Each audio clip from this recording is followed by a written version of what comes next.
Dear students, in coming section we will discuss one very important parameter of plane mirror. We will discuss about field of view.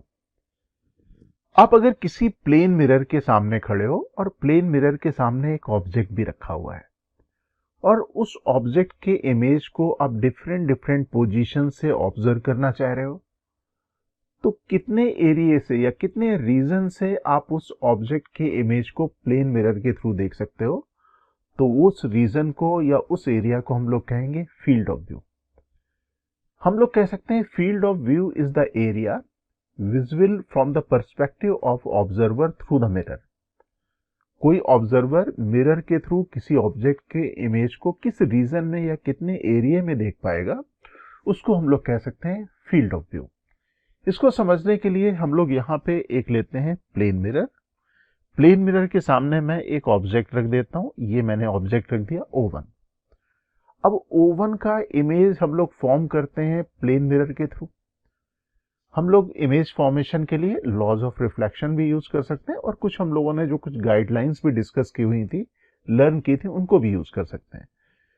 अगर हम लोग O1 से चलने वाली कुछ raise को कंसीडर करें, सपोज एक्सट्रीम रेज कंसीडर करें जो M और M' से इंटरेक्ट कर रही हैं, तो नॉर्मल से जितने एंगल पे वो इंसिडेंट होंगी उतने एंगल पे रिफ्लेक्ट भी हो जाएंगी। तो मैं यहाँ पे इंसिडेंट करता हूँ रेस को, ये नॉर्मल मैंने ड्रॉ किया। अब नॉर्मल से जितने एंगल पे वो इंसिडेंट रेज एंगल बना रही होंगी उतने एंगल पे ये रिफ्लेक्ट भी हो जाएंगी। ये रिफ्लेक्ट हो गई, डाइवर्ज हो गई, और इन डाइवर्ज होने वाली रेज को अगर बैकवर्ड डायरेक्शन में हम लोग यहाँ पे मीट कराते हैं, एक्सटेंड कराते हैं, तो ये मीट होंगी I1 पोजीशन में। और हम लोगों को मालूम है कि जितनी डिस्टेंस ऑब्जेक्ट की प्लेन मिरर से होती है उतनी डिस्टेंस इमेज की भी प्लेन मिरर से होती है। तो अगर मैं यहाँ कोई लाइन ड्रॉ कर दूं तो जितनी डिस्टेंस O1 से ये प्लेन मिरर की होगी, सेम डिस्टेंस I1 की भी प्लेन मिरर से होगी। तो ये मैंने यहाँ पे इमेज O1 का इमेज बना दिया। अब यहां से लेके यहां तक का कंप्लीट रीजन, ये वाला कंप्लीट रीजन, इस कंप्लीट रीजन में हम लोग O1 के इमेज को ऑब्जर्व कर सकते हैं और इसको हम लोग कहेंगे field of view of O1। Field of view of O1 का मतलब क्या हुआ कि O1 के इमेज को, दैट इज I1 को, अगर हम लोग इस रीजन में कहीं से भी देखेंगे तो हम लोग इसके इमेज को देख पाएंगे। दैट मीन्स कोई भी ऑब्जर्वर कहीं पे भी इस शेडेड रीजन में होगा तो इमेज ऑफ I1 वो ऑब्जर्व कर पाएगा। कोई ना कोई रेज होंगी जो मिरर के साथ इंसिडेंट होने के बाद ऑब्जर्वर तक पहुंच जाएंगी। ओके, अब एक और सिचुएशन लेता हूं। सपोज ये प्लेन मिरर है MM dash. Now object is not place in front of the mirror. Suppose मैं यहां कहीं रख देता हूं O2 ऑब्जेक्ट। ओके, अब इसके भी इमेज को हम लोग फॉर्म करते हैं। जब फील्ड ऑफ व्यू हम लोग कंसीडर कर रहे होते हैं तो वी कंसीडर एक्सट्रीम रेज। तो O2 से M और O2 से M1, मैं यहाँ पे दो एक्सट्रीम रेज कंसीडर करता हूँ। यहाँ नॉर्मल ड्रॉ करूंगा और यही लॉज ऑफ रिफ्लेक्शन वाले जो हमारे पास रूल थे यहाँ पे भी एप्लीकेबल होंगे। तो नॉर्मल अगर मैं ड्रॉ कर दूंगा तो angle of incident should be equal to angle of reflection. Light की रे रिफ्लेक्ट होंगी, ये यहाँ टर्न होगी और ये वाली रे यहाँ टर्न होगी, कुछ इस तरह से। इनको पीछे की तरफ एक्सटेंड करेंगे तो ये इमेज फॉर्म होगा I2। ओके, आप यहाँ पे भी देख सकते हो कि लाइट की रेज मिरर से इंसिडेंट करने के बाद डाइवर्ज हो गई, और डाइवर्जिंग रे को अगर हम लोग पीछे की तरफ एक्सटेंड करेंगे तो I2 में मीट करेंगे। जितनी डिस्टेंस होगी ऑब्जेक्ट की इस मिरर से, अगर मैं यहाँ पे डॉटेड लाइन ड्रॉ कर दूं तो ये एक्सटेंडेड मिरर बनेगा। और हम लोग ये भी जानते हैं कि ये part of the mirror also act as a complete mirror. किसी मिरर के एक पार्ट की जो भी प्रॉपर्टीज होंगी वो प्रॉपर्टी जो कंप्लीट मिरर की होंगी वो छोटे मिरर की भी होंगी। तो अगर मैं यहाँ से इसकी डिस्टेंस को x लिखता हूँ, वी नो ये वाली डिस्टेंस भी x होगी। और ये जो दो रेज यहाँ पे रीजन फॉर्म कर रही हैं, ये रीजन जो फॉर्म कर रही हैं, इस रीजन को हम लोग कहेंगे field of view of O2। That means अगर कोई ऑब्जर्वर इस शेडेड रीजन में कहीं पे भी होगा तो ये O2 के इमेज को ऑब्जर्व कर पाएगा। तो ये हमारे पास हो जाएगा field of view of O2। If our eyes are present in field of view and receive the diverging ray, then only we can see the image. Okay तो जैसा हम लोगों ने डिस्कस किया था कि इस शेडेड रीजन में कोई ना कोई रेज जरूर होंगी, डाइवर्जिंग रेज जरूर होंगी जो आई से मीट करेंगी। इस तरीके से यहाँ पे हम लोग इमेज को देख पाएंगे। तो यहाँ तक हम लोगों ने कॉन्सेप्ट लर्न किया फील्ड ऑफ व्यू का। अब इस कॉन्सेप्ट का एप्लीकेशन लर्न करने जा रहे हैं हम लोग इलस्ट्रेशन सेक्शन के थ्रू। तो कुछ इलस्ट्रेशंस लेंगे, चलते हैं फर्स्ट इलस्ट्रेशन में। In this illustration it is given A point source of light B, this is the point source of light B, placed at a distance L in front of the center of a mirror of width D hung vertically on a wall. ये जो mirror है इसके सामने, इसके centre से L distance पे हमने एक ऑब्जेक्ट B पोजीशन पे रख दिया। जो लेंथ ऑफ द मिरर है D है और जो सोर्स रखा हुआ, ऑब्जेक्ट रखा हुआ मिरर से कैपिटल L डिस्टेंस पे रखा हुआ है। A man walks in front of the mirror along a line parallel to the mirror at a distance 2L from it as shown in the figure. अब ये जो डॉटेड लाइन आप देख रहे हो, इस लाइन के अलोंग, डॉटेड लाइन की डिस्टेंस प्लेन मिरर से है 2L। तो इस डॉटेड लाइन के अलोंग मैन चलना शुरू करता है। Find the greatest distance over which he can see the image of the light source from the mirror. अब ये जो लाइट सोर्स B पोजीशन पे रखा हुआ है, हम लोगों को मालूम करना है कि कितनी लेंथ तक ये मैन जो डॉटेड लाइन के लॉन्ग चल रहा है, तो कितनी लेंथ तक वो इमेज को देख पाएगा। इसका मतलब ये जो सिचुएशन है फील्ड ऑफ व्यू से रिलेटेड है।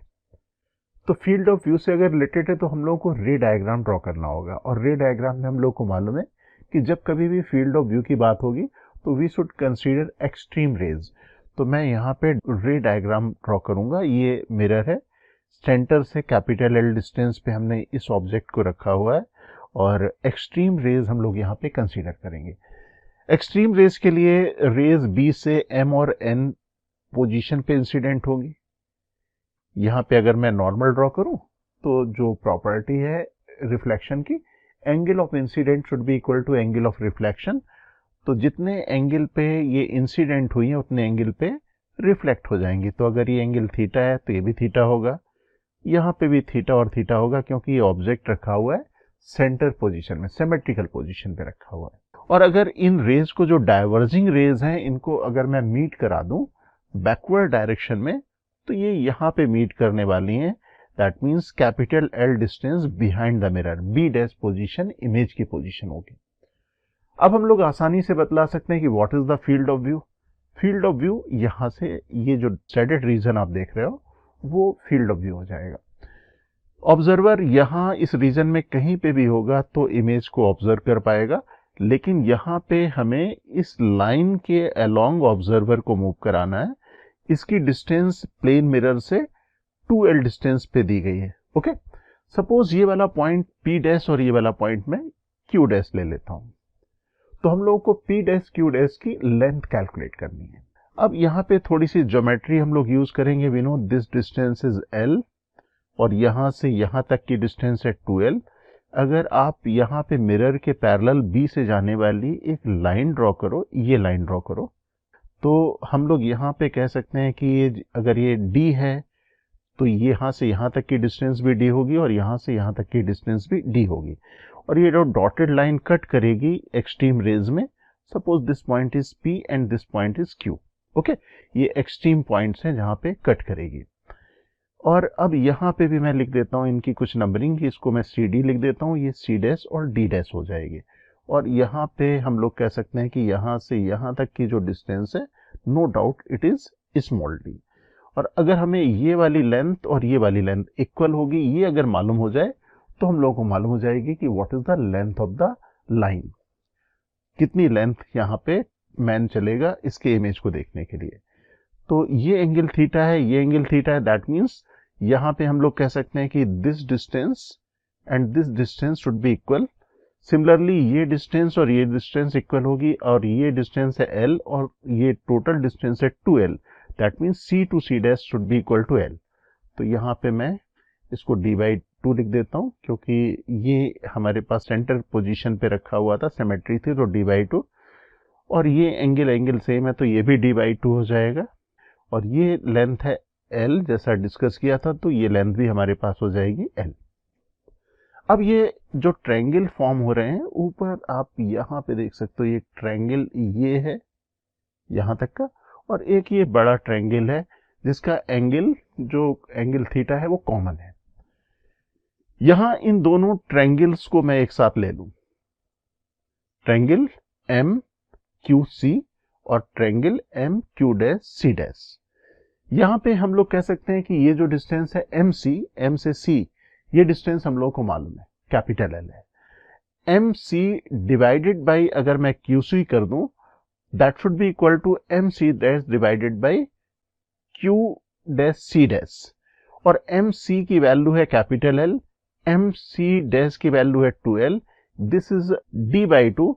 अब हमें ये डिस्टेंस मालूम हो जाएगी, तो यहाँ पे मैं प्रॉपर्टी यूज कर देता हूँ, यहाँ पे वैल्यू रख देता हूँ, MC is equal to L, QC is equal to D/2, MC' हमारे पास है 2L, तो Q', की वैल्यू हम लोगों को मालूम हो जाएगी यहाँ से।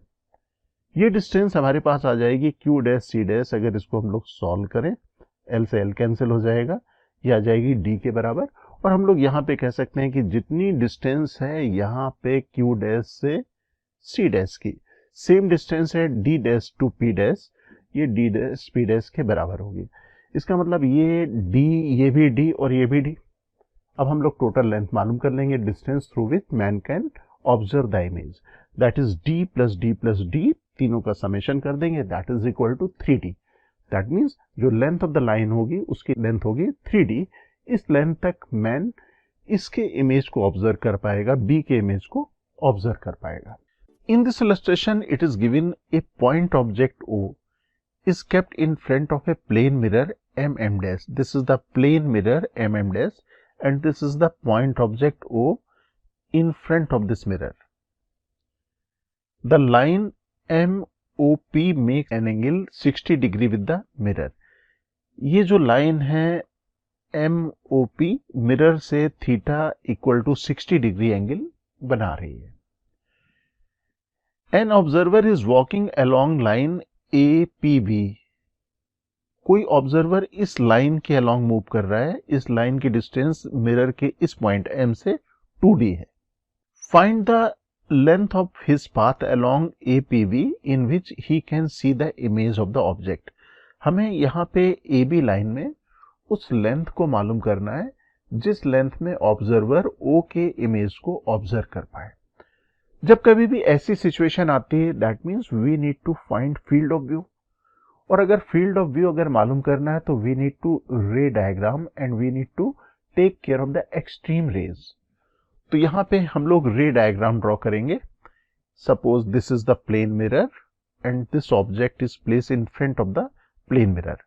The distance of the object from M is small d, ये डिस्टेंस है स्मॉल d, और ऑब्जर्वर जिस लाइन में मूव कर रहा है वो लाइन M से है 2D डिस्टेंस पे, this is at distance 2D। इसी लाइन पे हम लोगों को उस लेंथ को मालूम करना है जहां पे वो ऑब्जर्वर इमेज को देख पाएगा। फील्ड ऑफ व्यू मालूम करना है तो एक्सट्रीम रेज हम लोगों को कंसीडर करनी होगी। एक्सट्रीम रेज O से M और O से M' होगी, दैट मीन्स हॉरिजॉन्टल और वर्टिकल। इस लाइन को मैं हॉरिजॉन्टल और इस लाइन को मैं वर्टिकल कह रहा हूं, तो ये मैंने एक्सट्रीम रेज बना दी। अब यहाँ पे लॉज ऑफ रिफ्लेक्शन हम लोगों को वैलिड करने होंगे, उसके लिए मुझे नॉर्मल ड्रॉ करने होंगे। तो मैं यहाँ पे मिरर के परपेंडिकुलर लाइंस ड्रॉ कर देता हूँ, ये मेरे पास नॉर्मल्स आ गए। अब यहाँ पे लाइट की रे जितने एंगल पे आई हैं, इंसिडेंट हुई हैं, उतने एंगल पे रिफ्लेक्ट हो जाएंगे। तो लाइट की रेज रिफ्लेक्ट होंगी कुछ इस तरह से।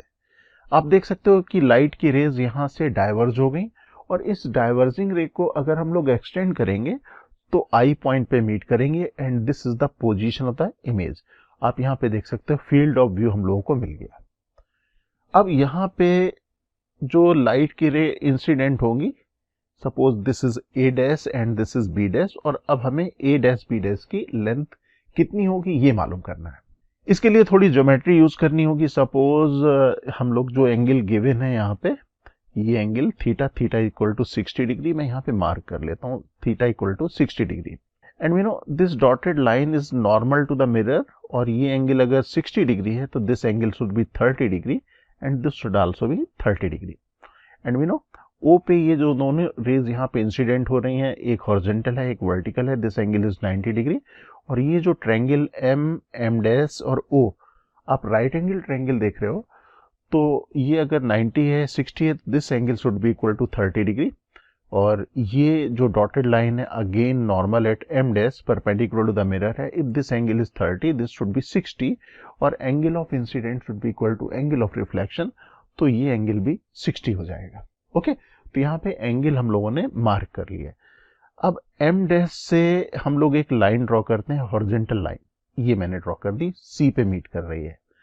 अब यहाँ पे आप देख सकते हो कि ये जो एम डैश सी लाइन है, this is horizontal line and this M dash O is a vertical line, और वर्टिकल लाइन यहाँ पे इस नॉर्मल से अगर 60 डिग्री एंगल बना रही है तो यहाँ पे नॉर्मल से ये 30 डिग्री एंगल बनेगा and total angle is 60, that means this angle is 30 degree, ये एंगल 30 डिग्री होगा।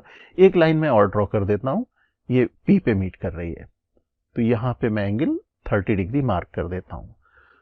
अब यहाँ पे ये लेंथ अगर हम लोगों को मालूम करनी है ए डैश से बी डैश, तो यहाँ पे हमारे पास कुछ ट्रायंगल्स फॉर्म हो रहे हैं, राइट एंगल ट्रायंगल फॉर्म हो रहे हैं। जैसे एक राइट एंगल ट्रायंगल ये फॉर्म हो रहा है, इसकी लेंथ अगर मुझे मिल जाए एम डैश ओ डैश तो वो सीपी के बराबर होगी। एक राइट एंगल ट्रायंगल ये फॉर्म हो रहा है, इसमें ए डैश सी डैश मिल जाए, और यहाँ पे जो ये बड़ा राइट एंगल फॉर्म हो रहा है, यहाँ पे अगर मुझे पी बी डैश की लेंथ मिल जाए तो टोटल आंसर हमारे पास आ जाएगा। ओके, अब रे डायग्राम हम लोगों ने ड्रॉ कर लिए। अब रे डायग्राम के बाद हम लोग ट्रायंगल्स जो अभी हम लोगों ने मार्क किए हैं उसको हम लोग कंसीडर करेंगे। सबसे पहले हम लोग यहाँ पे ट्रायंगल ये वाला लेते हैं, बड़ा ट्रायंगल, ग्रीन कलर का triangle M P B dash, M P B dash, this angle is 30 and 30 60 degree and this distance is 2d। हम लोगों को मालूम करना है पी बी डैश, और इस ट्रायंगल में हम लोग लिख सकते हैं P B dash equal to M P tan 60। M P is equal to this is 2d, यहाँ पे रख देंगे तो 2d मल्टीप्लाइड बाई √3, तो ये वैल्यू आ गई 2√3 मल्टीप्लाइड बाई d, ये हमारे पास इतनी लेंथ आ गई। अब इस ट्रायंगल को देख लें, इस ट्रायंगल में this distance is d and this angle is 60 degree, that means we can find M dash O, और एम डैश ओ की लेंथ होगी सी पी के बराबर। अब इस ट्रायंगल में देखते हैं, इस ट्रायंगल में रिलेशन क्या आ जाएगा, हमारे पास आ जाएगा O M dash equal to M O tan 60, because this angle is 60 degree, ये मैंने लिख दिया। अब M O is equal to D, यहाँ पे भी वैल्यू रख देते हैं, d multiplied by √3 multiplied by d आ गई ये लेंथ।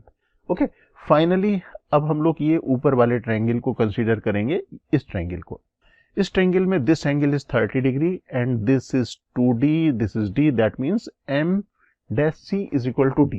अब यहाँ पे हम लोग लिख सकते हैं a dash c equal to m dash c multiplied by 1030। अब यहाँ पे वैल्यू रखते हैं, m dash c is equal to d 1031 by √3, यहाँ पे d divided by √3। Now we can find total length. Total length is the summation of this a dash c, cp and pb dash, तो तीनों का ये summation हो जाएगा। a dash c की value हम लोग को मालूम है d डिवाइडेड बाई √3। इसके बाद फिर हम लोगों को मालूम है cp इज इक्वल टू, ये cp की लेंथ m डैश o के बराबर है, this is equal to √3 multiplied by d, and finally this is the a dash c। Finally we have pb dash की वैल्यू हमारे पास है 2√3d, ये तीनों का समेशन कर देंगे, सम हमारे पास आ जाएगा 10 divided by √3d। This is the length of the line in which observer can observe the image of O. इतनी लेंथ में ऑब्जर्वर इमेज को ऑब्जर्व कर पाए।